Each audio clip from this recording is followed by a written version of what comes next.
दोहा है कि नेति नेति नित निगम कहे राम स्वरूप तुम्हार, यानी भगवान का स्वरूप देखना है तो क्या है, न नेति का अर्थ होता न इति न इति न इति, यहाँ पे एंड नहीं, यहाँ पे एंड नहीं, यहाँ पे एंड नहीं, और निगम यानी वो जब आप इस पॉइंट को समझोगे कि यहाँ पे एंड नहीं है, तब निगम यानी मुक्ति की तरफ जाओगे, तब राम के स्वरूप को समझोगे, तब अनंत हो जाएगा। तो क्या है कि हमारा जो थॉट प्रोसेस कल्चरल है वो ओपननेस की तरफ है। हम किसी भी चीज को डिनाई नहीं करते कि ये हो ही नहीं सकता, बाउंड्री नहीं। इवन जैसे जैन धर्म में स्यादवाद का सिद्धांत, बौद्ध मत में शून्यवाद का सिद्धांत, वेदों में तो टोटली ओपन कहा गया आ नो भद्र कृतमो अंतु विश्वता, let the noble thought come from all the side. West में सीमेटिक है। तो मैं एक और बात कहना चाहूंगा, आज की युवा पीढ़ी को थोड़ा हो सकता है अटपटा लगे, एक जिसे कहते हैं हर धर्म में एक प्रीस्टली क्लास होता है। कौन सी? प्रीस्टली क्लास, पुरोहित वर्ग जिसे कहते हैं ना, जैसे मुल्ला मौलवी है, आर्क बिशप कार्डिनल है, पंडित महंत है।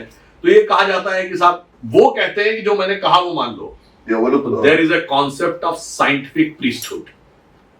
आज की साइंस साइंटिफिक प्रीस्टहुड के कॉन्सेप्ट के ऊपर है कि सर वो जो मैं कह रहा हूं वो सत्य मान लो, यद्यपि मैं ही उसको 25 साल बाद डाउट क्रिएट करूंगा और 50 साल बाद उसको बकवास सिद्ध कर दूंगा, मगर मैं उसके बाद उतनी ही दृढ़ता के साथ मैं या उतनी ही हठ धर्मिता के साथ कहूंगा नहीं अब यह अंतिम सत्य है। जैसे एक छोटा सा एग्जाम्पल, 1953, आप फिल्म इंडस्ट्री से जुड़े रहे, 1953 की फिल्म थी आवारा। उसकी पूरी की पूरी थॉट प्रोसेस क्या था, उसका पूरी थीम क्या थी, ऐसा आपने कैसे कह दिया जैसा बाप वैसा बेटा। उसमें यही कहानी। 1970s और 80s की तमाम मूवीज हमने देखी। उन सारी मूवीज में कई बार क्या होता था कि वो विलेन जो है वो हीरोइन से कहता है कि मैं नहीं मानता कि ये बच्चा मेरा है, साबित करो। और पूरी मूवी 3 घंटे उसी में चलती रहती है। वो बेचारी जिंदगी लगा दे रही है, उसके 25 साल हो गए, वो बूढ़ी हो गई, और तब जाके वो ये प्रूव कर पाई कि ये बेटा उसी का था। आज क्या बात है, डीएनए टेस्ट के द्वारा अब देखिए वो यहिया सनवार मारा गया तो 24 घंटे में डीएनए टेस्ट ने प्रूव कर दिया कि ये डीएनए।